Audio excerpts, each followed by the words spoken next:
Bonsoir à toutes et à tous et bienvenue sur le plateau du Média, la web TV indépendante, 0% patronale et 0% gouvernementale. Cette émission est la première édition de Mediactu, le rendez-vous hebdomadaire de la rédaction. C'est un peu dans l'esprit de notre émission reconductible consacrée au mouvement social, marche ou grève, mais l'idée est d'embrasser un plus grand nombre de sujets sans perdre de vue, bien entendu, le mouvement social en question qui, de notre point de vue, n'est absolument pas terminé, n'en déplaise à la députée européenne macroniste Nathalie Loiseau. Le thème de cette émission est un peu provocateur. Faut-il occuper les mairies? En réalité, il veut se référer au bouillonnement qui a lieu aujourd'hui dans un certain nombre de milieux militants autour de la question des listes citoyennes en vue des élections municipales qui viennent. Mais aussi plus largement du thème, encore brumeux pour beaucoup, du communalisme et du municipalisme. Autour de moi, deux invités. Avant de vous présenter, j'aimerais qu'on procède au rituel de tutoiement qui est hérité de marche ou grève. Alors, est-ce qu'on se tutoie, est-ce qu'on se vous voit? On vote. Moi, je vote pour le tutoiement. Tutoiement pour tout le monde. Merci.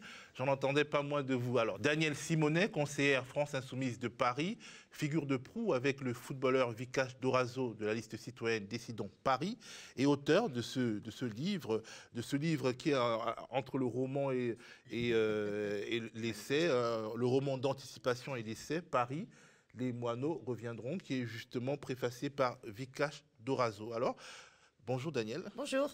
Comment se sent-on quand on défie à la fois la maire sortante Anne Hidalgo et les chevaux de Troie de la Macronie comme Benjamin Griveaux, voire Cédric Villani? Ben écoutez, on se sent bien parce qu'en fait, il y a... Oui, écoute. En fait, bientôt on va mettre une caisse pour le soutien à la caisse de grève. Voilà, dès qu'on tutoie, dès qu'on vous voit, on met de l'argent. Je ferai exprès de vous voyer pour pouvoir mettre plein d'argent dans la caisse de grève. Alors. Non, mais la démarche citoyenne, elle est essentielle parce qu'en fait, on se rend compte que sur les 3 mandatures précédentes, énormément de décisions ont été prises sans les habitants et bien souvent contre les habitants. Et qu'en fait, tu te retrouves avec une situation où sur Paris, mais je pense que c'est vrai dans plein de communes, les équipes municipales se sont soumises aux politiques d'austérité et du coup courent derrière les financiers pour financer leurs politiques publiques. Et donc c'est ça la logique qui amène à des grosses villes, qui plus est quand c'est des métropoles, à privatiser beaucoup de services publics, à du coup laisser la spéculation exploser, et donc ce qui conduit à des politiques de gentrification, c'est-à-dire gentry petite noblesse, mais qui repousse toujours plus loin les classes populaires et moyennes, et qui bétonne la moindre friche, parce que du coup le foncier devient un enjeu spéculatif tel qu'on tourne le dos aux questions écologiques. Et ça, c'est possible parce que les citoyens sont écartés. Donc le seul moyen, si tu veux, de faire en sorte que le droit à la ville soit restauré pour qu'on pense les usages de la ville en fonction des impératifs écologiques et sociaux, c'est d'organiser l'éruption citoyenne. Donc quand tu parlais au début et que tu présentais squatter les mairies, moi je trouve ça justement très bien comme slogan. Il faut absolument organiser l'éruption citoyenne dans tous les conseils municipaux. Mais est-ce que c'est facile d'avoir de la visibilité médiatique quand on est justement face à la maire sortante et aux soldats de la Macronie? Est-ce que... Non, c'est pas facile, bien sûr que non. Regarde, les médias, bien souvent, essayent d'organiser un feuilleton entre Hidalgo, Dati, Griveaux, Villani et David Béliard. Voilà, ils essayent de faire en sorte que ça se passe entre eux. Or, tous sont des candidats qui viennent et qui disent, bon, nous, on a notre parti, il a tout pensé, faites-nous confiance. Nous, notre démarche, elle n'est pas du tout celle-là. Justement, on reviendra là-dessus. Yazid Arifi. Bonjour Yazid. Bonjour. Alors tu es membre de la liste citoyenne Nous sommes Pantins, oui. Membre aussi du collectif Citoyens Souverains, porteur de l'idée de Frexit de gauche. Un petit hors-sujet d'ailleurs à ce propos, vous n'étiez pas la grande sauterie française qui avait pour objectif de fêter l'entrée en vigueur effective du Brexit, vous n'y étiez pas, pourquoi? Non, on a été invité. Avec un autre camarade, on a été invité à cette sauterie par François Asselineau en personne qui nous a envoyé un mail en nous disant qu'il serait ravi de nous avoir avec lui. Et en fait, on a senti très bien quel genre de tonalité cette soirée allait prendre. Et étant nous-mêmes partisans d'une démarche de sortie de l'Union européenne qui est très marquée politiquement, c'est-à-dire marquée par les idéaux internationalistes, progressistes et les idéaux plus largement portés par les différentes organisations de gauche historiques. Il faut dire historique parce qu'aujourd'hui la gauche... Historique, bien sûr, évidemment. Et donc à ce titre, il nous paraissait totalement délirant de nous retrouver à la même table que des gens comme Florian Philippot. Vous n'étiez pas sur la photo et vous pouvez vous en vanter aujourd'hui. On est bien content de ne pas avoir été là-bas. Comme je le disais, le mouvement social n'est pas mort et même si certains secteurs sont en pause, il y a toujours un fort bouillonnement, ce dont témoigne le zapping qui suit.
Yazid, quel regard tu portes sur le mouvement, sur le moment en cours de ce mouvement social? On a l'impression qu'il y a une fatigue, qu'il y a une entrée dans une phase institutionnelle, mais qu'il y a quand même des formes d'action qui demeurent. Le mouvement social, effectivement, après pratiquement plus de 50 jours de grève et des mobilisations tous azimuts, on les a vus sur Pantin, les blocages des dépôts, etc. Un effort qui a été consenti par les militants de la base qui est conséquent. Ça paraît humain qu'à un moment donné aussi on prenne un peu de temps pour souffler, étant entendu qu'aujourd'hui on est rentré dans la dynamique de la lecture parlementaire du texte, etc. Donc forcément c'est un moment, on va dire, un petit peu intermédiaire, mais moi je ne pense pas du tout que les gens aient oublié la réforme des retraites. Je ne pense pas du tout, et je pense que ça va repartir de plus belle assez rapidement. Et nous-mêmes, d'ailleurs, en tant qu'organisation, nous sommes Pantin, on milite pour que les municipales soient aussi un contexte où on puisse échanger sur les enjeux nationaux. Et il ne faut pas, à cet égard, oublier que là où il y aura des candidats LREM, on aura affaire aussi à des gens qui sont porteurs d'un projet gigantesque de régression sociale à l'échelle nationale. Donc on entend aussi utiliser ce contexte-là des municipales pour que les gens continuent à parler de ce sujet des réformes des retraites et plus généralement du destin qui nous est dessiné par Emmanuel Macron et son gouvernement. Alors Daniel, Jean-Luc Mélenchon parlait de ZAD parlementaire. On a vu aussi que le Conseil d'État, qui n'a rien à voir avec une quelconque structure partisane, a retoqué la Macronie à plusieurs reprises. Quel regard tu portes sur cette actualité globale du mouvement social?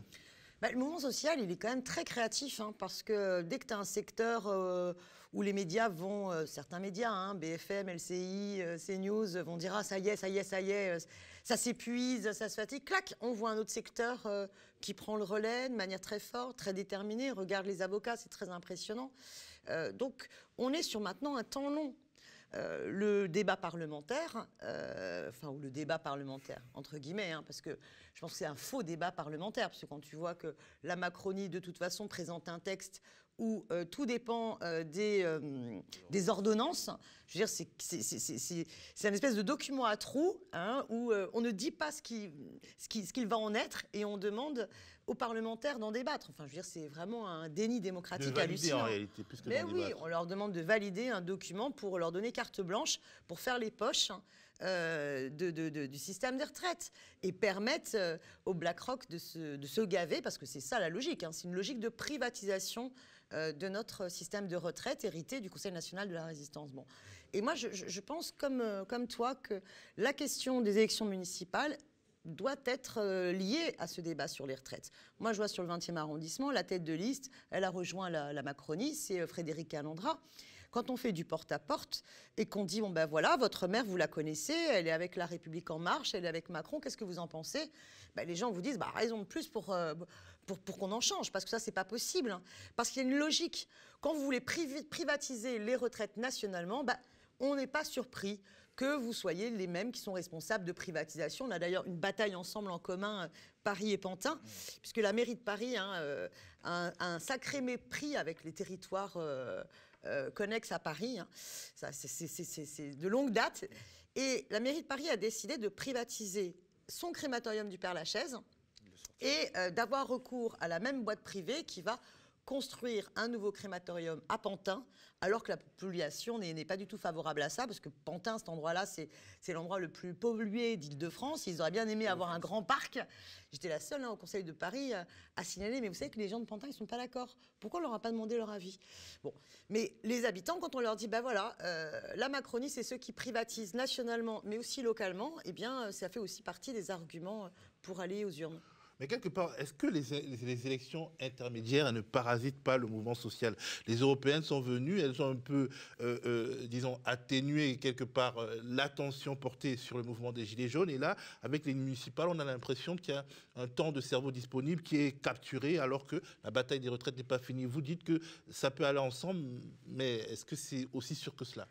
Ça ne va pas de soi. C'est vrai que nous, on essaye de faire cet effort de toujours... de bien montrer aux gens et d'insister sur le fait qu'il n'y a pas de distinction entre ce qui se passe concrètement dans une ville et plus généralement les projets qui sont portés par les politiques qui nous gouvernent. D'autant que, et là ça fait d'ailleurs référence à ce qu'on disait tout à l'heure sur la question de l'Europe, la direction qui est prise par la gestion des affaires de la cité aujourd'hui, c'est qu'on est en train de dépouiller les communes de plus en plus de leurs prérogatives. Au profit des intercommunalités, de la métropole du Grand Paris, des régions, de l'État, etc., sur fond de réduction des dotations aux collectivités locales. Et donc, en fait, de plus en plus, les maires sont un petit peu démunis face à la situation.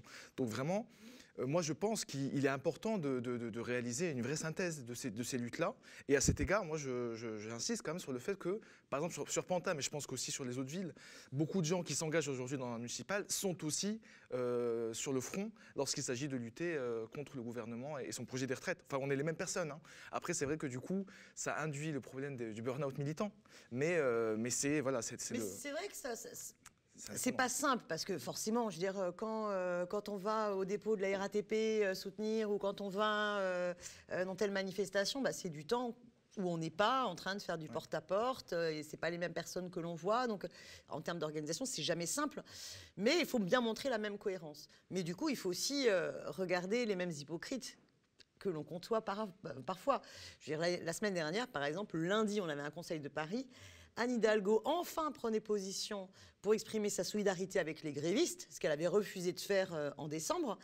Et puis à la fin de la semaine, eh bien, c'est elle qui appelait la police, enfin c'est elle, les services, hein, qui appelaient la police sur le garage de bennes de collecte des déchets d'Aubervilliers pour casser la grève, quoi. Et donc là, on voit bien le double jeu, le double discours. Hein, et l'adjoint en charge de la propreté, Paul Simondon, assume de dire, bah oui, pour des questions de salubrité publique, j'en réfère à la préfecture pour la réquisition et pour avoir recours au privé pour casser la grève du public.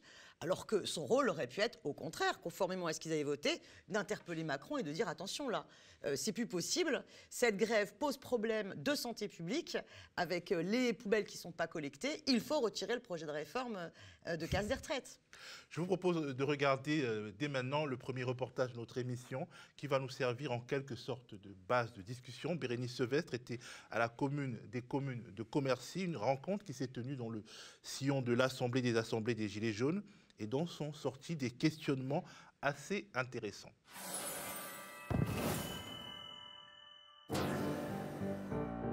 Le 18 et 19 janvier dernier, à l'initiative de l'Assemblée citoyenne de Commercy, dans la Meuse, se tenait la commune des communes.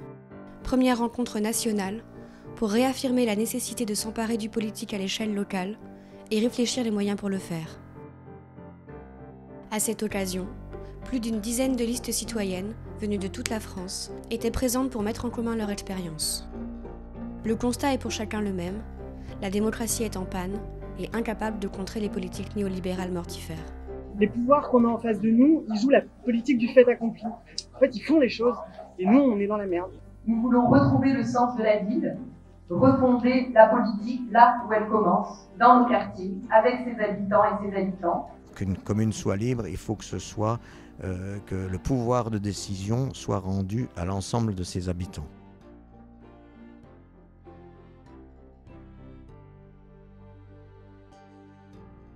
Bonjour, donc je suis Claude de l'Assemblée citoyenne de Commercy. L'Assemblée citoyenne de Commercy, c'est un groupe qui est composé de plusieurs dizaines de personnes, des habitants de Commercy et environ, et qui se battent pour, en gros, la démocratie directe, c'est-à-dire redonner le pouvoir de décision aux habitants et à eux seuls, et faire que ce ne soit plus une poignée d'élus qui décident pour tout le monde. Donc l'idée justement de ce week-end, de cette commune des communes, comme on l'a baptisé un petit peu de façon ambitieuse, c'est de se rencontrer, de mutualiser nos expériences et de commencer à jeter les bases d'une fédération de ces assemblées ou de ces listes citoyennes qui essayent de prendre d'assaut les municipalités.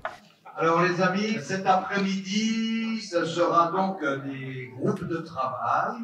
Et les thèmes sont les suivants. Premier thème, qu'entend-on par contre-pouvoir au système en place? Quelles alternatives économiques et politiques? Comment les développer et les mutualiser? Deuxième thème, comment se prémunir de ces dérives? Récupération, bureaucratisation, logique électorale et politicienne, etc.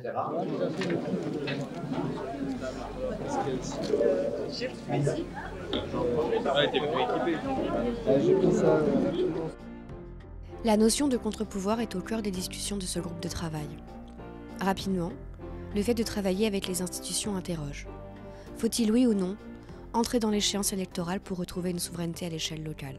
Il y a beaucoup d'électoralistes qui ont envie d'utiliser le système déjà en place pour pouvoir l'organiser différemment, et du coup il y a peut-être des compromis à faire, d'autres qui seraient plus pour faire sécession avec le système en place et être dans une opposition radicale.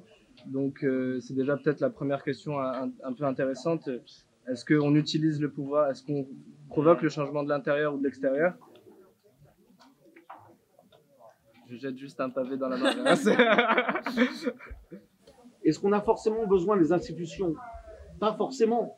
Par exemple, les Gilets jaunes d'Oriol, qui, pour répondre aux besoins énergétiques, sont en train de construire une centrale hydroélectrique avec le moulin qui est sur le torrent de leur village pour desservir d'électricité autour. Après, est-ce qu'on peut faire plus de choses quand on a les moyens de la municipalité?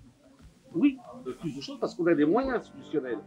Se donner les moyens institutionnels, c'est le pari qu'ont fait une dizaine de listes présentes aujourd'hui en partant à la conquête des mairies. Des assemblées citoyennes de Montauban, Saint-Dizier, Pantin, Noisy-le-Sec, Commercy proposent de réenchanter la politique par la démocratie directe. Je m'appelle Steven, j'ai 29 ans, je suis éducateur spécialisé. Moi à la base je suis gilet jaune de la première heure, j'avais avec d'autres initié le mouvement des gilets jaunes à Commercy. Dans la vie je suis fonctionnaire aux finances, donc j'ai un travail on va dire alimentaire. Commercy, c'est plutôt pauvre. Je ne sais plus quel est le pourcentage au niveau du taux de pauvreté, mais en dessous du seuil de pauvreté, c'est énorme. Il y a plus de 20% de gens, enfin 25% je crois même de gens inactifs, soit au chômage, soit à rien du tout. C'est une petite ville de province qui a 6000 habitants, c'est très rural. L'Assemblée citoyenne, elle est composée à la fois de gens qui... Il y a eu des gens qui étaient issus des Gilets jaunes, donc des gens qui galèrent vraiment, qui dans cette lutte-là se sont rencontrés, se sont heurtés au mur du mépris et une certaine impuissance, puisque après des mois et des mois de lutte, eh bien, les institutions n'ont rien lâché. Donc ces gens-là, parmi eux, il y a des gens qui se posent des questions et qui disent mais qu'est-ce qu'on pourrait faire? Donc on présente une liste au municipal avec l'objectif de redonner vraiment le pouvoir de décision aux habitants à travers l'Assemblée citoyenne. Donc il faut, pour nous, une Assemblée citoyenne décisionnelle ou décisionnaire, je ne sais pas comment on peut dire, qui soit ouverte à toutes et tous. Que toutes celles et ceux qui veulent participer viennent dans cette Assemblée et puis, non pas donnent simplement leur avis, comme ça existe déjà aujourd'hui, mais décident. C'est-à-dire qu'il y a des débats longs s'il le faut, répétitifs, à des horaires différents, avec des pour, des contre, et qu'au bout du compte, il y ait une décision qui soit traduite par un vote de ces citoyens-là.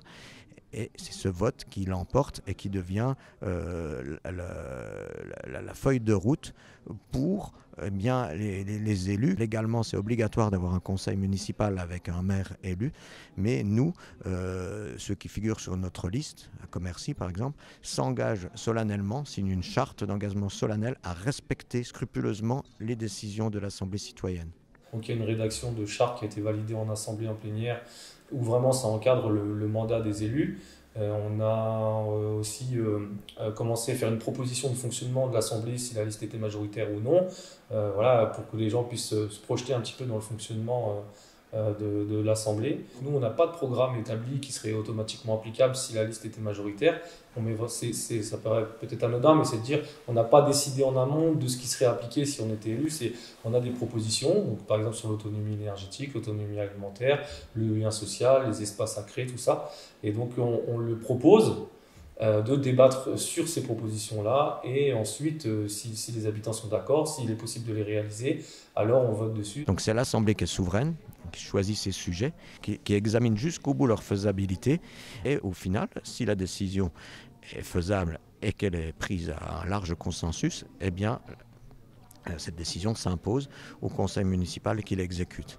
Par contre, on estime un pourcentage restera fixé par l'Assemblée elle-même, mais s'il y a 30% des gens qui sont contre dans l'Assemblée, eh bien, ils peuvent demander, exiger qu'il y ait un référendum local, de façon à ce que toute la population soit consultée. C'est-à-dire qu'il faut vraiment respecter infiniment la minorité pour que la démocratie réelle s'exerce.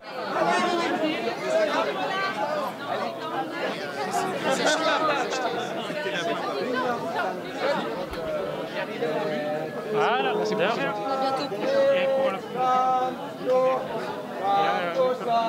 Je m'appelle Pépita Carr, j'ai 31 ans et je suis écolo, féministe et gilet jaune. Et je me présente au municipal de Paris avec la liste Décidons Paris, qui est une liste communaliste. Et du coup, on est venu aujourd'hui à la commune des communes, à Commercy, en groupe, pour avoir le retour d'autres personnes qui aussi s'auto-organisent et montent des listes. Et c'est génial. Là, vraiment, hier, on a eu toute une après-midi d'ateliers sur différents thèmes, notamment sur quelles sont, par exemple, les dérives et les limites du communalisme. Alors donc nous la question, comment se prémunir des dérives du communalisme et des limites du communalisme, ça nous a confrontés au problème de la définition du communalisme parce qu'on s'est rendu compte qu'on avait un peu deux conceptions en concurrence. Une qu'on pourrait appeler le municipalisme, c'est-à-dire le communalisme envisagé comme tentative de conquête d'une mairie avec un projet communaliste. Il y a l'autre conception du communalisme, que j'appellerais communalisme cette fois-ci, c'est-à-dire indépendamment des conquêtes des mairies, des institutions, le communalisme, ça consiste à s'auto-organiser en assemblée décisionnaire à l'échelle locale, qu'on soit dans une mairie ou pas dans une mairie.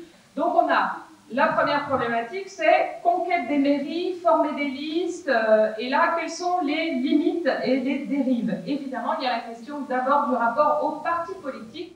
Et le rôle des partis est un sujet qui divise.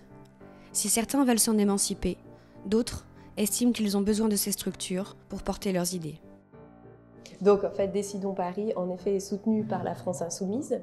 Et donc nous, les PASTEC, qui sont un petit rassemblement à l'intérieur de Décidons Paris, on a fait le choix de continuer l'aventure avec eux et avec la France Insoumise. Un arrondissement, par exemple, le 11e, c'est 150 000 habitants, donc c'est une grosse ville, c'est juste un arrondissement, il y en a 20. Et pour pouvoir avoir un poids et pouvoir influencer, porter des idées auxquelles on croit, on a réfléchi et on s'est dit que la bonne façon, c'était s'associer à un parti qui est déjà implanté et pour en fait jouer aussi le jeu médiatique de Paris. Je sais qu'il y a des groupes ici qui sont en lien avec des partis de gauche et tout ça. Ils ne peuvent pas faire autrement certainement là où ils sont, mais c'est une erreur parce que ça identifie l'Assemblée qu'ils veulent construire, et les gens qui ne sont pas de cet avis-là, ils n'y viendront pas. Dès qu'il y a eu le mouvement des Gilets jaunes, j'ai déchiré toutes mes cartes. ça n'avait plus lieu d'être. J'ai compris que je m'étais fourvoyé pendant trop longtemps, et compris qu'il fallait absolument sortir de cet entre-soi mortifère. Moi, s'il n'y a pas de gens qui votent Rassemblement national dans l'Assemblée citoyenne, pour moi, c'est un échec. Parce qu'à quel moment on va parler de ces problèmes-là? À quel moment on va rencontrer les gens avec qui on n'est pas d'accord? Il faut accepter de se confronter, il faut accepter de respecter des gens qu'on ne respectait pas. C'est difficile pour beaucoup, mais si on ne le fait pas, eh ben on va repartir dans les mêmes schémas, on aura perdu. Voilà. Ça vous laisse songeuse. La rencontre directe, la confiance qui s'établit entre les gens qui vivent les mêmes choses, qui se battent pour les mêmes choses, elle permet une évolution. J'étais souvent désespéré parce que rien ne marchait. Et là, voilà, pour la première fois de ma vie où je trouve un espace qui me comble et qui me permet de rencontrer des tas de gens merveilleux à qui je voulais même pas parler, quoi, parce que j'étais un imbécile. Cette aventure-là, elle est pas personnelle, elle est pas pour l'ego, elle est pas pour le pouvoir, elle est vraiment pour bâtir un monde meilleur, en commençant par notre petit niveau, si modeste soyons-nous, mais faut le faire, quoi. On risque rien. Allons-y, on y va. Roule. L'aspiration à une reprise en main du politique à l'échelle communale, sur la base de la démocratie directe, reste pour l'instant marginale. Mais pour ses défenseurs, ce modèle d'organisation est le plus à même de faire face aux défis qui nous attendent, en développant l'autonomie des villes et leur résilience, en favorisant l'intérêt général sans céder aux intérêts privés. On a regardé ce reportage. J'aimerais savoir ce qui vous marque l'un et l'autre de manière, disons, plus forte. Daniel? En fait, l'irruption citoyenne des Gilets jaunes a vraiment à la fois révélé et amplifié ce besoin vraiment de la démocratie à la base de l'auto-organisation. Et ça porte justement une volonté de tout repenser, de tout changer. Donc ça révèle à la fois cette vague dégagiste qui traverse pas simplement la France, mais plein de pays, parce que c'est important aussi de se décentrer. Hein. Il y a eu des mouvements très forts au Chili, au Liban, en Irak, enfin dans tout un tas de pays simultanément.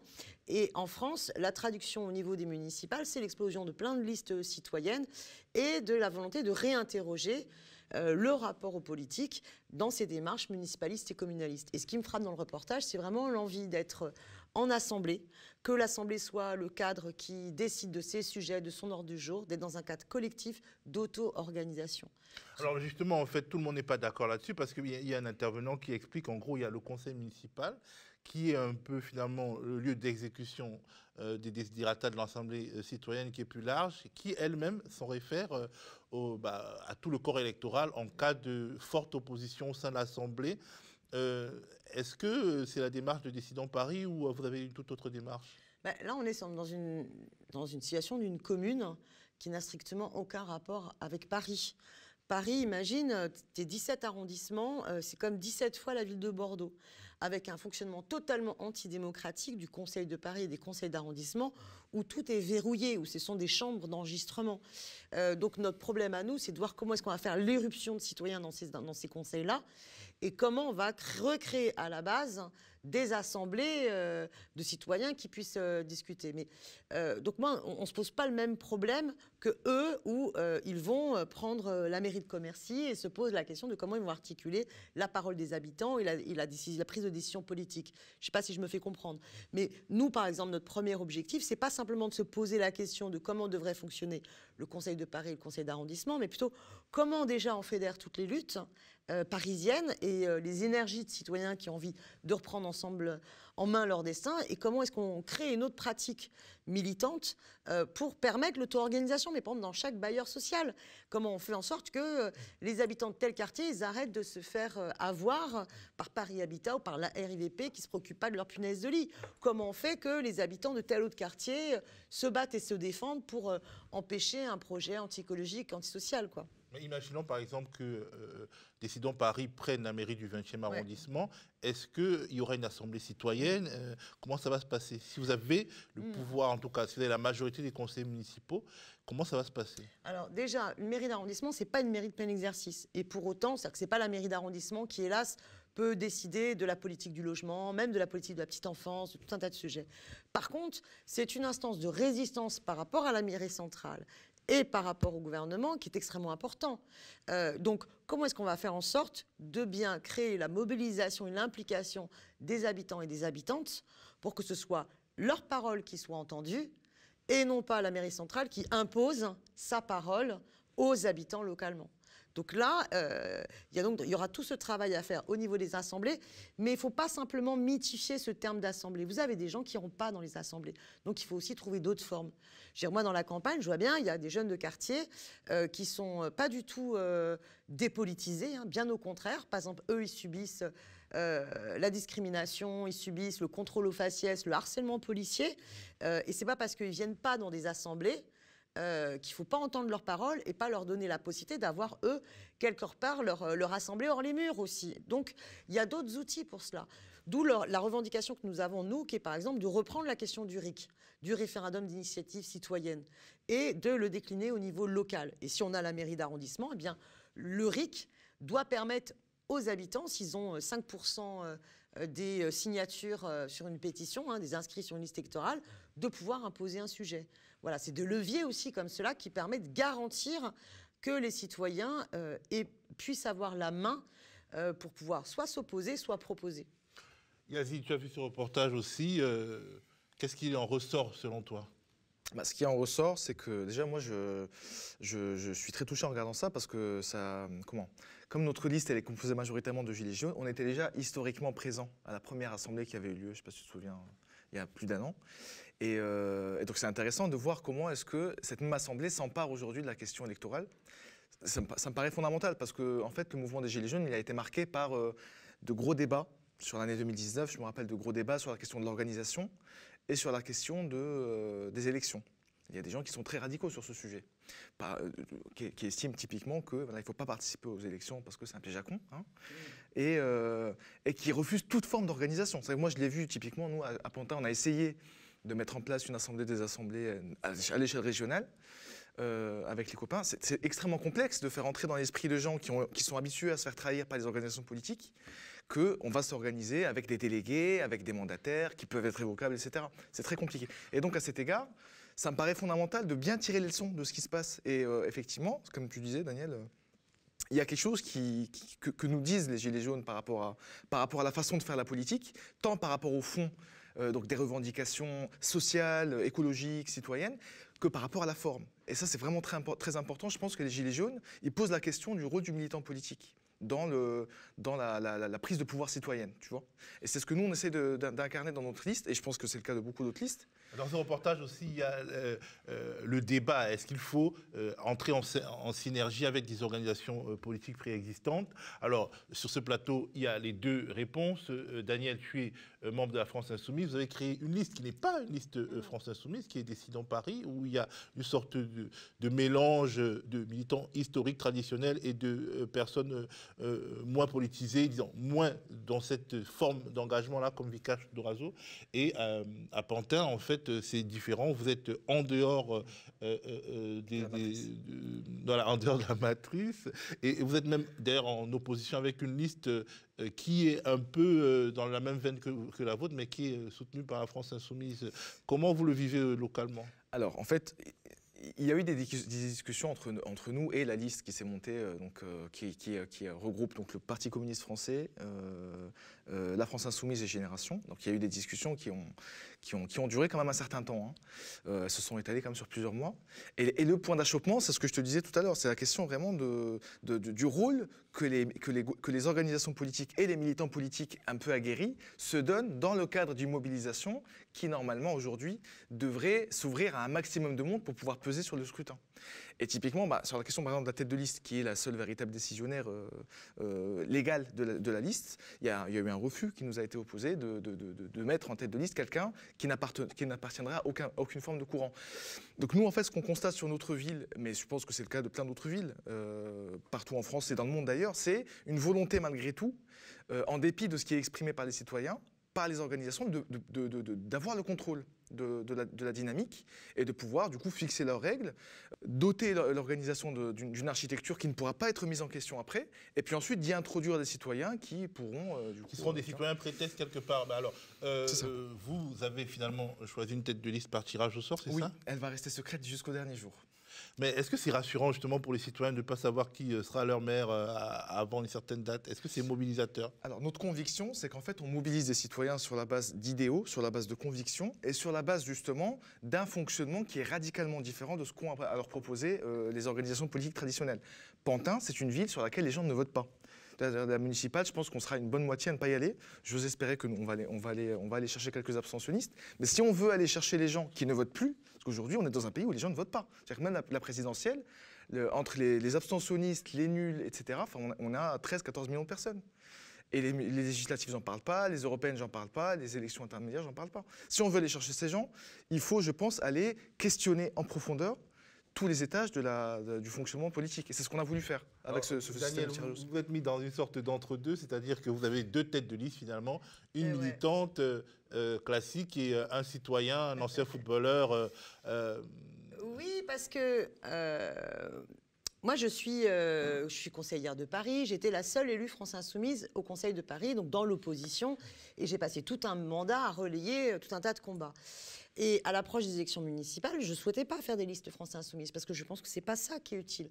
Je souhaitais absolument pouvoir créer les conditions qu'il y ait une liste qui fédère toutes ces batailles-là. Parce qu'il n'y a pas souvent des connexions entre, justement, je parlais des jeunes qui se battent contre le contrôle au faciès et puis ceux qui vont être dans un arrondissement un petit peu plus, je dirais, bourgeois, contre une centrale à béton. Je veux dire, entre les quartiers populaires du 18e et le métro Javel, c'est des mondes très différents. Mais pour autant, il faut fédérer ces combats-là. Parce qu'ils parlent aussi de toutes les contradictions qu'on a avec le système parisien. Donc j'ai proposé, j'ai proposé plusieurs choses. D'abord, j'ai proposé à la France Insoumise qu'il y ait une démarche citoyenne qui soit mise en place, qu'elle serait amenée à soutenir et non pas à organiser. C'est très différent. Et donc j'avais d'abord lancé un appel avec Claudio Pulgarpino, qui est un militant associatif du droit à la ville, qui n'est pas à la France Insoumise. On a lancé cet appel en juillet. Et puis, on a eu des discussions avec Vicage Dorasso, qui est un grand footballeur. Moi, je ne suis pas du tout une spécialiste du football, mais je le connaissais plus par ses engagements à la fois contre le racisme, contre les LGBT-phobies, que ce soit aussi pour l'égalité femmes-hommes. Il s'était battu pour que l'équipe de foot féminine, les femmes, elles soient payées pareil que les hommes.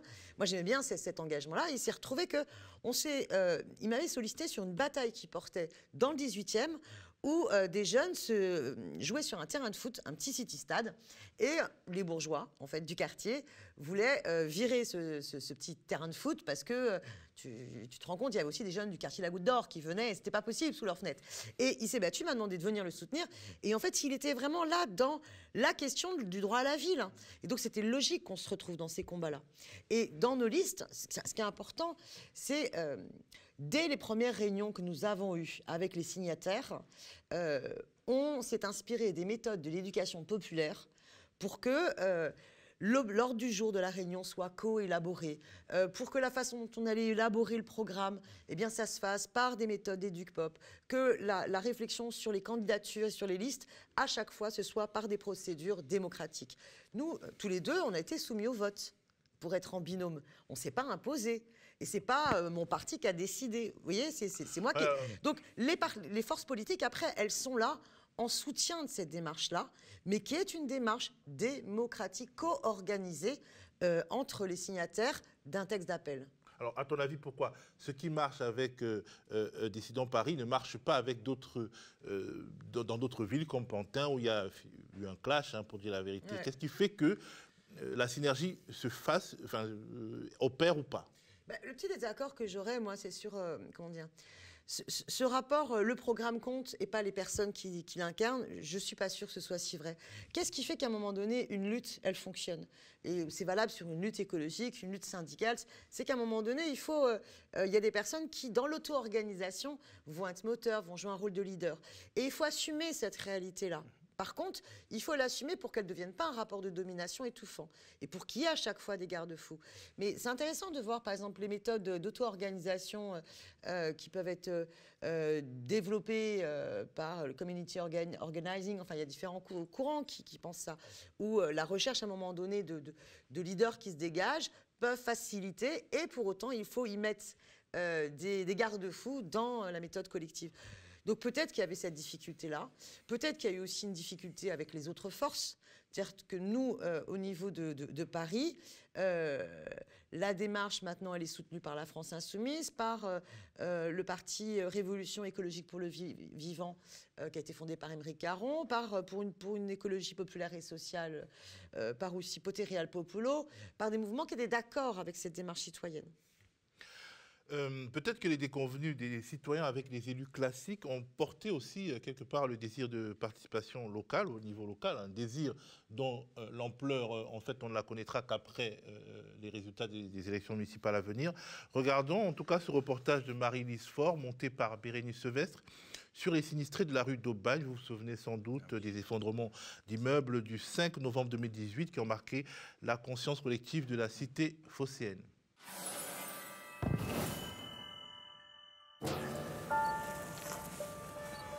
Au début du mois de novembre, les habitants du quartier de Noailles et des milliers de Marseillais se sont recueillis ensemble rue d'Aubagne.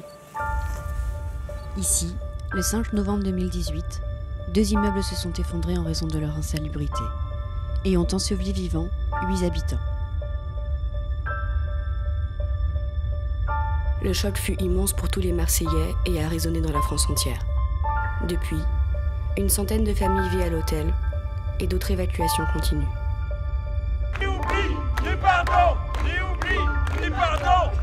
Aujourd'hui, il y a surtout beaucoup de colère, notamment contre la mairie qui a laissé l'un de ces 2 immeubles se dégrader alors qu'il était propriété publique et sous le coup d'un arrêté de péril depuis 10 ans. Quant à l'immeuble mitoyen, il avait été évacué 15 jours avant l'effondrement, mais les habitants y avaient pourtant été réintégrés. Désormais, les délogés, soutenus par 2 collectifs citoyens, réclament justice et réparation aux élus, marchands de sommeil et bailleurs sociaux. Casse-toi! Martine fait partie des sinistrés de la rue d'Aubagne. Propriétaire de son logement, elle vivait en face de l'immeuble qui s'est effondré. Le 5 novembre 2018, comme l'ensemble des habitants, elle et son mari ont été évacués à la hâte. Traumatisée par cet événement, elle ne se sent pas capable de revenir dans son appartement. L'interview se déroulera dans l'escalier. On est parti vraiment une main devant, une main derrière, quoi. Donc ça a été très traumatisant. La fenêtre était à moitié ouverte et on a eu une accumulation de poussière et la cuisine est restée en l'état. Elle n'a pas bougé depuis le 5 novembre 2018 avec une couche de poussière dont on ne sait pas exactement ce qu'il y a dedans, s'il y a de l'amiante ou pas de l'amiante, parce que certains nous ont dit faites attention. Mais on ne s'est même pas senti, mon mari et moi, de nettoyer, de faire un grand nettoyage, de tout débarrasser. On l'a laissé tel quel. On dirait une espèce de sanctuaire. Une semaine après, on était relogés à l'hôtel. Et on est resté à l'hôtel jusqu'à mi-janvier. Et ne sachant pas où aller, parce qu'on ne se sentait plus ni l'un, ni les uns, ni les autres, de revenir rue d'Aubagne et de revenir chez nous. C'est un sentiment très, très frustrant parce qu'on se dit on a une maison qu'on a acquis quand même petit à petit. Ça fait 30 ans qu'on est là, donc on a cette maison. On se sent plus d'y aller. On sait encore qu'il va y avoir certainement des travaux à faire, des gros travaux, bien que les experts nous disent ne vous inquiétez pas, tout va bien, votre immeuble est bien entretenu. Mais on a confiance en personne à l'heure actuelle. On ne sait plus, un expert nous dit noir, l'autre expert vous dit blanc. On ne sait plus trop qui croire à l'heure actuelle. L'assurance ne reconnaît pas l'effondrement comme un sinistre. Ce n'est pas une cause de catastrophe naturelle. Donc pour eux, ils excluent complètement de prendre en charge ce sinistre. Ils font juste des petites bricoles pour refaire un peu de ménage, pour refaire un peu de propreté. C'est tout, ça va pas plus loin, quoi. Martine ne sait aujourd'hui plus quoi faire de cet appartement, devenu impossible à habiter, à louer et difficilement vendable. Depuis le 5 novembre 2018, près de 4000 foyers ont été délogés à Marseille. Cette prise de conscience soudaine par la ville n'est pas sans répercussion sur le quotidien des plus précaires. Dominique Carpentier est retraité et habitait à 300 mètres de la rue d'Aubagne. Il a été évacué en janvier dernier dans la précipitation. C'est mon ancien appartement. Donc là, on est dans la cuisine. Ils sont venus, donc c'était le 24 janvier. Alors il y avait les pompiers, la police municipale, la mairie, le syndic, enfin un certain nombre de propriétaires, plein de monde, quoi, pour nous demander d'évacuer l'immeuble très, très rapidement, quoi. C'est-à-dire on avait 1 heure pour ramasser nos affaires. C'était à 9 h du matin. 1 heure pour ramasser nos affaires et quitter l'immeuble. Donc il y avait, vous imaginez, la panique que ça peut représenter. Donc on prend un peu n'importe quoi, on fait un sac comme ça, 1 ou 2 sacs avec tout ce qui nous tombe sous la main, quoi, grosso modo. J'étais dans 4 hôtels différents, souvent dans les hôtels où je pouvais où je pouvais pas me faire à manger, etc. Donc j'ai été un peu à la cantine, là, il y avait une cantine à la maison des associations. Il y avait que des délogés, quoi.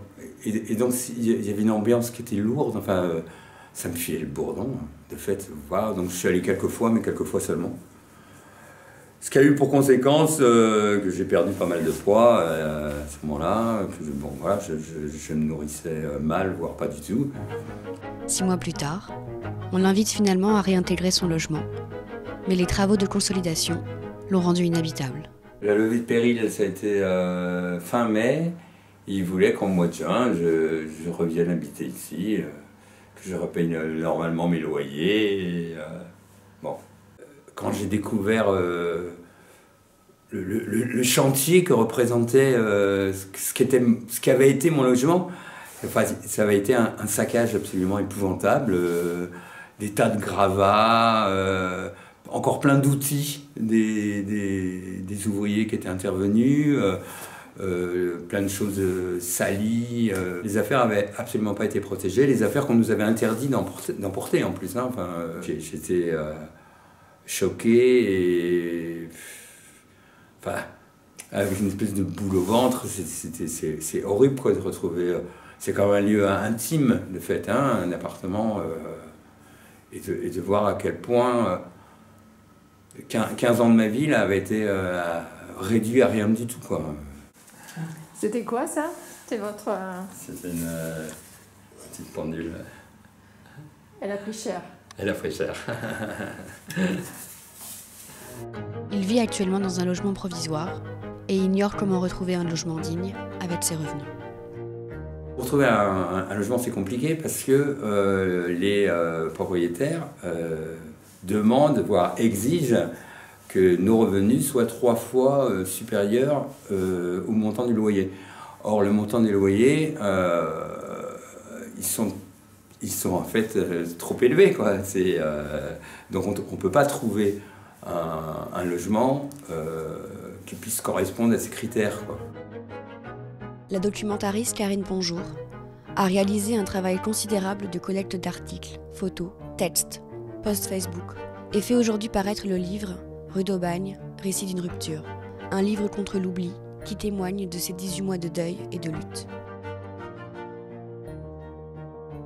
Ce qui m'a marqué le plus, c'est un sentiment un peu général de maltraitance. Les gens qui étaient évacués de chez eux étaient en plus maltraités dans le sens où soit on n'avait pas de réponse à leur apporter, c'est-à-dire que déjà avant que les pouvoirs publics se structurent un accueil, structurent une prise en charge, ça a été très long. Pendant ce temps-là, c'est les habitants qui s'en occupaient. Et une fois que la mairie a structuré un accueil, les gens n'avaient toujours pas d'informations. Les gens qui leur répondaient étaient d'adorables bénévoles de la mairie qui s'étaient portés volontaires pour aller aider, mais qui n'avaient pas les réponses juridiques, techniques, etc. Donc là, il a fallu faire face à ça et les accompagner là-dedans. Donc chacun s'est exprimé avec ce qu'il sait faire. Il y en a, c'était en préparant des repas, d'autres, c'était en écrivant un très beau texte, d'autres en faisant des photos. Enfin voilà, chacun a fait comme il a pu avec ce qu'il sait faire. Et ça a été foisonnant, surtout. Un rapport du Haut Comité au logement pour les personnes défavorisées met en avant les défaillances de l'action publique, tant au niveau de la mairie qu'au niveau de l'État, et parle de crise humanitaire. Depuis que M. Gaudin est maire de Marseille, Il est arrivé en 95. Dès 96, il y avait un plan de rénovation, par exemple, de ce quartier de Noailles, autour de la rue d'Aubagne, rénovation du centre-ville. Et cette rénovation s'appuyait sur le fait de, en gros, laisser pourrir les immeubles pour que les gens ne puissent plus y habiter et aillent vivre ailleurs. Et ensuite, revendre les immeubles à bas prix à des promoteurs qui en auraient fait bien sûr tout autre chose, sachant que les immeubles de la rue d'Aubagne, en gros, ils datent de la moitié du XVIIIe siècle. Donc on est... Mais c'est ça qui nous attendait, en fait. Alors il se trouve que les gens, non, ils ne sont pas partis parce qu'en fait, ils n'ont pas le choix.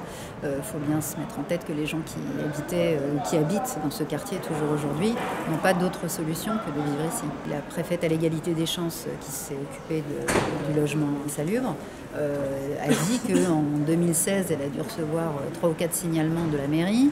En 2017, allez, 5 ou 6. Et puis en 2018, 7. Voilà.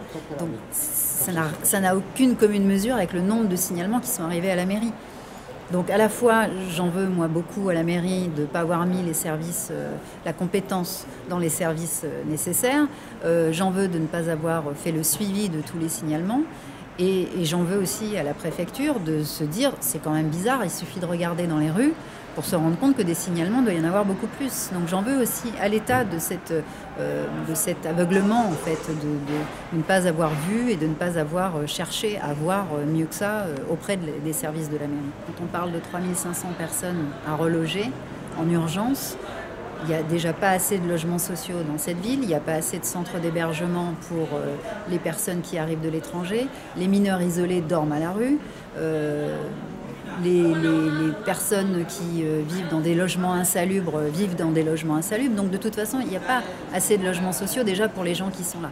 Donc pour les 3500 évacués, évidemment, la ville n'a pas pu faire face, mais parce qu'il y a 30 ans où elle ne fait pas face. Il aura fallu 8 morts pour qu'une prise de conscience ait lieu. Pour l'heure, la tâche est immense tant il y a d'immeubles en mauvais état. Alors, ce qui ressort de ce reportage, c'est quand même le mépris des gouvernants pour les gouvernés. Au-delà du mépris, une sorte de méconnaissance totale de leur réalité, de leur quotidienneté et de leurs affects. Daniel. Ben oui, déjà, ce que tu réalises, c'est que, en fait, on a un conseil municipal à Marseille qui est déscotché complètement de ce quartier. Et par contre, c'est parce que les gens de ce quartier et des autres quartiers vont tirer les leçons et vont s'auto-organiser que ça pourra peut-être ne plus être possible qu'un immeuble s'effondre, que des gens en meurent dans une telle indifférence et mépris. Sur Paris, on n'est pas dans la même situation. Hein. L'insalubrité, il y a eu quand même beaucoup d'actions qui ont été faites contre l'insalubrité, mais il y a quand même des bâtiments qui restent insalubres. Hein. Donc il y a quand même des batailles.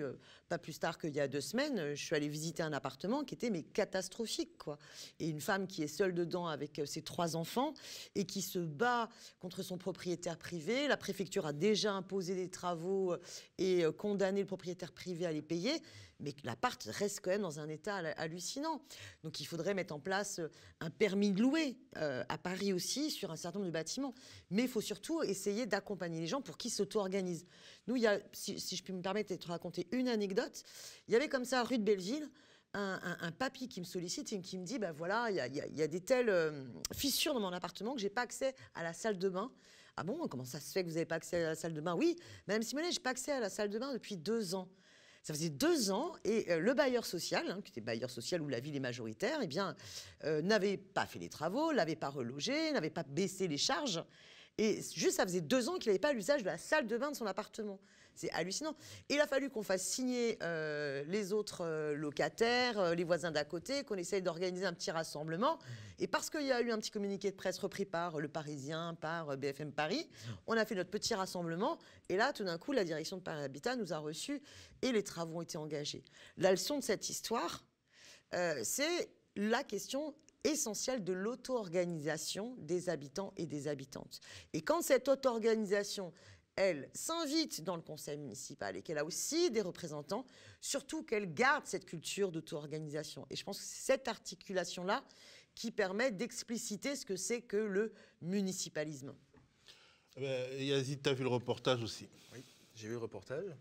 C'est terrible en fait. C'est terrible de voir que des gens peuvent, en France, tu vois, on n'est pas en train d'en parler d'un pays qui serait pauvre et dans lequel, à la limite, on pourrait discuter de la situation globale. Là, on parle d'un pays qui est quand même, qui est ce qu'il est, quoi, en termes de puissance économique, dans lequel il y a des gens qui vivent dans un immeuble et puis à un moment, ça s'effondre, quoi. Donc ça en dit long quand même sur le niveau de mépris qu'on peut atteindre vis-à-vis des gens qui n'ont pas beaucoup de pouvoir d'achat ou qui n'ont pas les bons métiers ou qui ne vivent pas dans les bonnes zones, etc. En regardant ce reportage et en pensant plus généralement, je me demande est-ce que la commune, dans un pays comme la France, qui est quand même assez centralisé, est un espace de pouvoir assez fort pour impulser de vrais changements? Moi, je pense... alors, pour le coup, je parle d'une ville comme Pantin qui est particulière, hein, parce que Pantin, au-dessus, il y a une interco, donc une intercommunalité, il y a du coup un département, il y a une métropole du Grand Paris. Donc en fait, il y a plein d'échelons totalement antidémocratiques qui sont mis en place et qui en fait retirent, comme je disais tout à l'heure, un certain nombre de prérogatives. Antidémocratiques Parce qu'en fait, ça fait... typiquement, si on prend le cas du conseil de territoire, donc le conseil qui gère l'intercommunalité, c'est des gens qui sont élus par le conseil municipal. Tu vois, donc en fait, il y a un état supplémentaire qui est mis en place, indirect, qui fait que du coup, entre l'électeur, donc le citoyen de base, et le conseil de territoire, il y a plusieurs dizaines de kilomètres en fait de démocratie, tu vois. Et pareil pour la métropole du Grand Paris, en fait, qui va regrouper des élus, sachant que c'est en fait la liste qui va décider lequel des représentants elle va envoyer à la métropole. Donc en fait, c'est des étages qui en plus ont objectivement pour vocation de prendre des prérogatives qui à la base étaient celles de la commune. Tu vois, typiquement le plan local d'urbanisme. Sur Pantin, on n'a plus la main sur le plan local d'urbanisme. C'est un plan local d'urbanisme intercommunal. Tu vois. Et donc ça, pour le coup, c'est problématique. Cependant, il est quand même important de bien noter qu'il y a quand même des marges importantes de gestion d'une ville, tu vois, des marges budgétaires notamment. Il y a des choix qu'on peut faire ou ne pas faire. Typiquement, sur une ville comme Pantin, on gère un budget de 180 millions d'euros. Le budget participatif, c'est 500 000 euros. Tu vois, donc c'est de la petite monnaie. Les choix qui sont faits en général en termes d'allocation, c'est prioritairement de la réduction de la dette, dans une ville qui n'en a pas spécialement besoin. Là où, pour le coup, on a vraiment des besoins sociaux, on a des besoins écologiques importants. Tu vois ce que je veux dire? Et donc, pour le coup, il y a quelque chose qu'on peut mettre en place à l'échelle d'une ville en termes de réallocation budgétaire, en termes de choix politiques, et c'est aussi un espace de résistance, où on tisse des liens avec d'autres villes, tu vois, à l'échelle d'une intercommunalité, on peut tisser des liens avec les gens qui luttent sur Romainville, sur Montreuil, etc. Et comme ça, de fil en aiguille, pouvoir peser dans le rapport de force politique avec le gouvernement, parce que c'est sur lui que repose beaucoup de choses, en fait. On a l'impression que finalement, si on développe le municipalisme dans sa logique, on doit aussi penser à un changement de république, parce que la Ve République, centralisée avec justement toutes ces instances qui sont des instances de démocratie ultra indirecte, rendent la bataille trop compliquée. Tout à fait. Mais tu sais, moi je fais partie de ceux qui pensent que la République est un idéal inachevé. Hein. Normalement, tout homme et femme attachés à la Révolution française et aux idéaux de la Révolution considèrent que c'est un idéal inachevé. La Ve République, c'est plutôt plus proche du régime monarchique que de la République vraiment démocratique. Donc quand la France insoumise défend la 6e République par le biais d'une constituante, et que ce soit vraiment les femmes et les hommes dans une assemblée constituante, c'est-à-dire une assemblée constituée d'hommes et de femmes qui n'exercent pas un autre mandat, qui ne sont pas les parlementaires, hein, et qui s'engagent à exercer que ce mandat qui est de rédiger les nouvelles règles de la Constitution, c'est bien pour redistribuer les cartes démocratiques. Et quand on pense 6e République, on définissait déjà dans cette 6e République qu'on voulait y mettre le RIC. Mais il faut bien comprendre que dès le début de l'histoire de la Révolution française, la commune, c'était la base révolutionnaire. L'idée de la commune, ça reprenait le mot commun des révoltes du Moyen-Âge contre les rois et qui disait, ben voilà, il faut que dans notre petit empire, eh bien, on puisse accéder au bois, accéder au chemin communal, que le Seigneur nous impose pas tous ses pouvoirs et tout son esclavage, en fait. Hein. Et lors de la Révolution française, donc la commune est la première base. Quand vous avez l'Assemblée nationale qui se décrète Assemblée constituante, à ce moment-là, les électeurs parisiens s'autoproclament commune. Et c'est ensuite que partout en France, il va y avoir avoir des communes qui vont... Et c'est bien après que l'Assemblée va légaliser les communes. Vous avez aussi l'histoire de la commune insurrectionnelle. C'est un rôle extrêmement important, jusqu'à évidemment la Commune de Paris, qui est une expérience révolutionnaire unique d'auto-organisation, avec révocabilité des élus et avec gestion collective de l'ensemble des usages du territoire, avec une volonté vraiment d'en sortir, de rompre avec la propriété privée et de défendre l'ensemble des usages émancipés des intérêts privés. Donc cette idée de la commune, qui fait que les femmes et les hommes définissent leur droit à la ville émancipés des intérêts privés et qui le décident collectivement, pour moi, est vraiment quelque chose démocratiquement très parlant. Mais certaines personnes disent que la commune, finalement, ça peut aussi, il y a le risque de repli, justement, communautaire, parce que une commune ne représente pas forcément la diversité nationale, et quelque part, certaines communes peuvent utiliser, certains citoyens peuvent utiliser... Tu vois, regarde, la fédération une fédération de communes, une république commune des communes. Moi, je trouve que c'est un beau projet politique à approfondir. Aujourd'hui, tout est fait en termes de processus déconstituant pour éloigner le citoyen de là où la chose se décide. Donc, la commune, aujourd'hui, est souvent dépossédée parce que, regardez la commune de Paris, mais c'est pareil pour Pantin. Maintenant, nous dépendons d'une contractualisation avec Macron qui fait que le budget, en fait, est mis sous tutelle de Bercy. Puis ensuite, vous avez tout un tas de décisions où on en est dépossédé par les intercommunalités, par le phénomène de métropolisation. Donc tout est fait pour tuer le pouvoir du citoyen, enfin pas tuer le pouvoir du citoyen, mais lui retirer sa souveraineté. Donc je pense qu'il faut au contraire restaurer la souveraineté communale et encourager les coopérations de territoire. Et là, vous voyez bien que vous pouvez créer on peut créer du lien intercommunal, mais vraiment un lien qui soit choisi et voulu démocratiquement, alors qu'aujourd'hui on dépossède le citoyen de sa souveraineté au profit, finalement, du centre métropole qui va décider des concurrences qu'il impose. Je ne sais pas si c'est clair, mais les deux logiques s'affrontent, quoi. Yazid, on constate que dans beaucoup de communes, on en parlait au début de cette émission, l'électorat populaire, quand il est majoritaire, notamment en banlieue, il participe très faiblement aux élections intermédiaires. Il se lève un peu plus lors des élections présidentielles, mais lors des scrutins intermédiaires comme les municipales, les européennes, etc., on le voit moins. Est-ce que dans cette situation sociologique, le combat n'est pas perdu d'avance quelque part? Le combat, il n'est pas perdu d'avance. Le combat, il est long. C'est un combat sur la durée. Et en fait, je pense que la pire des façons d'aller chercher ces électeurs, c'est en leur faisant la morale. C'est pas du tout, c'est pas comme ça qu'il faut le faire. Par contre, il faut faire le constat avec eux que ça fait quand même très très longtemps qu'on va les chercher quand il s'agit de voter. On continue à le faire d'ailleurs sur Pantin, on les voit, les pratiques clientélistes, d'aller chercher les jeunes de quartier qui sont un peu influents, etc., pour obtenir des voix. Et systématiquement, on leur promet des choses qui derrière ne sont pas réalisées, en fait. Tu vois, et ils continuent à se faire dépouiller de leurs centres municipaux de santé, de leurs services publics locaux, leurs rues sont sales, ils sont agressés, etc., etc. Donc en fait, si tu veux, comment dire, le degré de défiance de ces gens-là à l'égard de la politique, il est à la mesure du niveau de trahison et du nombre de trahisons dont ils ont été les victimes. Donc c'est un travail qui prend du temps. Et moi, encore une fois, ça me paraît important de venir les voir avec un discours qui soit vraiment conséquent et cohérent d'un point de vue démocratique. C'est-à-dire que nous, quand on va voir les gens, d'une part, on les invite à prendre part à notre démarche, et ils sont aussi invités à intégrer la liste s'ils le souhaitent. Tu vois, c'est-à-dire que vraiment, comment dire, la question de la liste municipale en elle-même n'est pas un sujet de pouvoir. C'est vraiment, pour le coup, c'est censé être l'apothéose de notre démarche un peu, si tu veux, inclusive, communaliste, dans le sens où on ne cherche pas à mettre en avant des gens qui auraient plus de talent ou qui auraient, tu vois, dont la voix porterait davantage. C'est pas le sujet. C'est une stratégie. D'autres ont d'autres stratégies. Ça nous paraît une bonne façon de faire venir à nous des gens que la politique a dégoûtés ou qui y sont indifférents.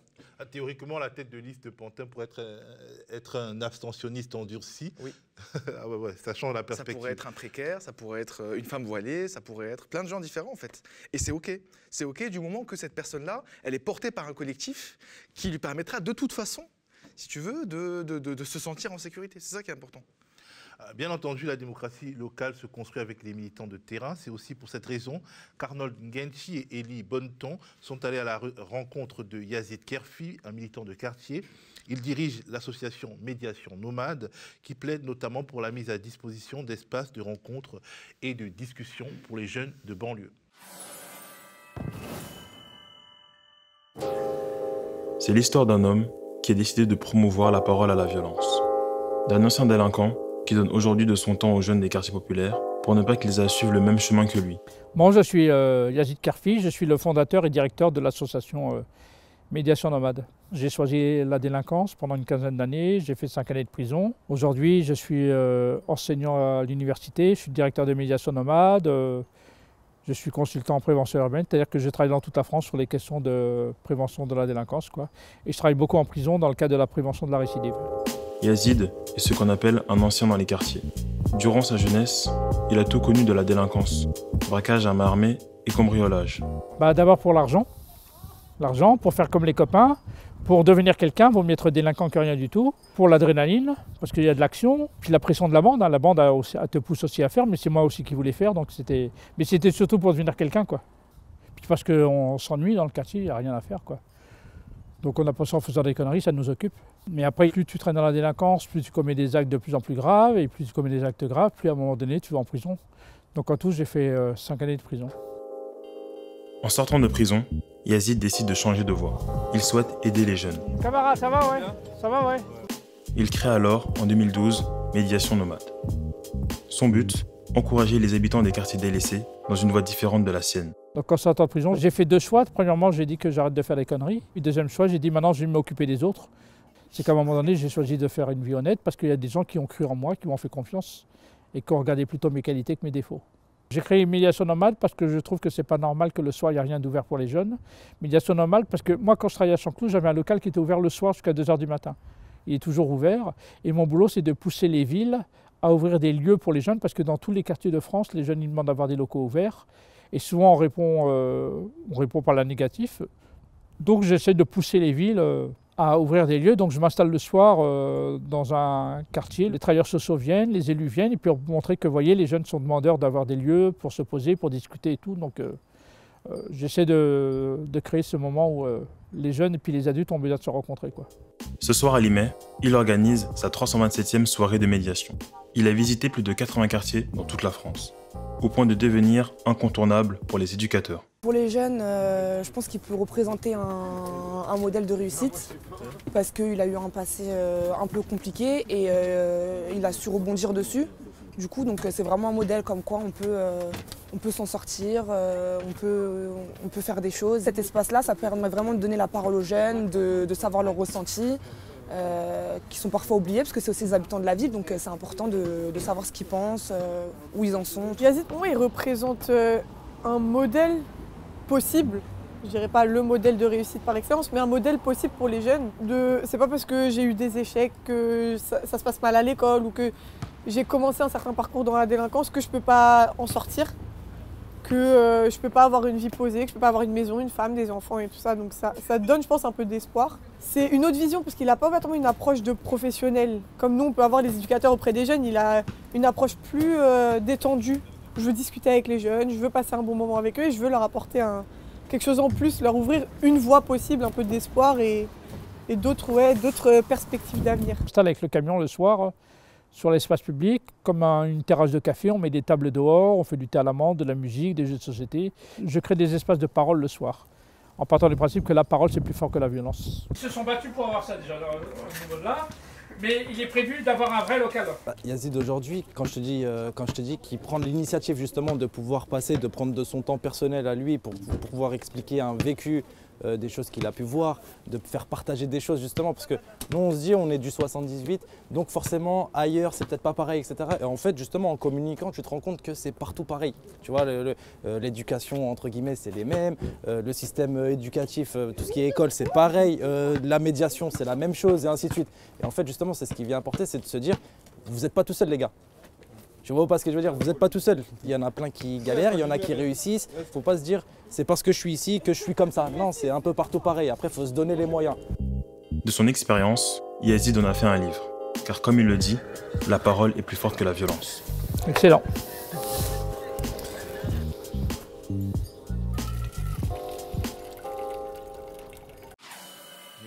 Là encore, on a affaire à de l'auto-organisation. On organise le lien social en dehors, finalement, des formes imposées.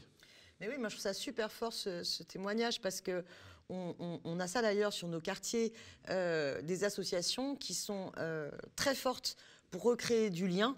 Et c'est par le mouvement associatif, si tant est que le municipal aussi leur donne un peu de moyens, quoi, hein. C'est quand même plus simple quand vous avez accès à un local, quand on vous donne des subventions pour pouvoir, en toute indépendance, pérenniser votre activité. Mais je veux dire, quelle société on veut? Moi, je souhaite une commune et des quartiers où il y a plus de liens, voilà, plus de liens et moins de biens. On passe plus de temps à être dans l'entraide, à échanger les uns les autres, que d'aller courir chacun individuellement dans le supermarché.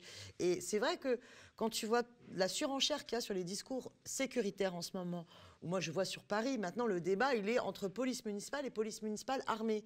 Je ne sais pas, la prochaine élection municipale, ce sera entre armée à quel niveau ou armée surarmée, quoi. Enfin, faut redescendre de cette escalade-là et se dire, plutôt que de donner 60 millions d'euros à une police municipale, moi je préférais que ces 60 millions d'euros, hein, que Madame Hidalgo promet, eh bien, on les mette dans les quartiers pour des permanences d'associations, de jeunes qui travaillent, le lien intergénérationnel, la remise en confiance de soi, du théâtre, du sport, de la solidarité, et qui fait qu'un quartier va beaucoup mieux, quoi, parce qu'on arrive à s'y émanciper, à s'y épanouir, et avec le témoignage justement de ce monsieur qui est passé, qui est passé par des moments de très difficiles, voilà, où il reconnaît lui les bêtises qu'il a pu connaître, sa parole, elle est d'autant plus forte, je pense.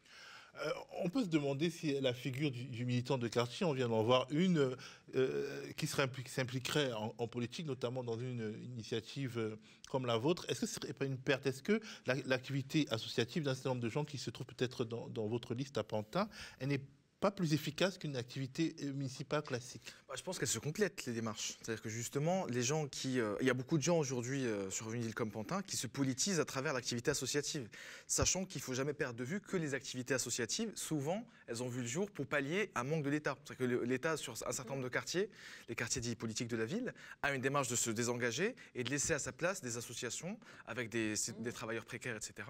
Et donc, ça peut être aussi un moyen pour beaucoup de gens sur le terrain de se politiser.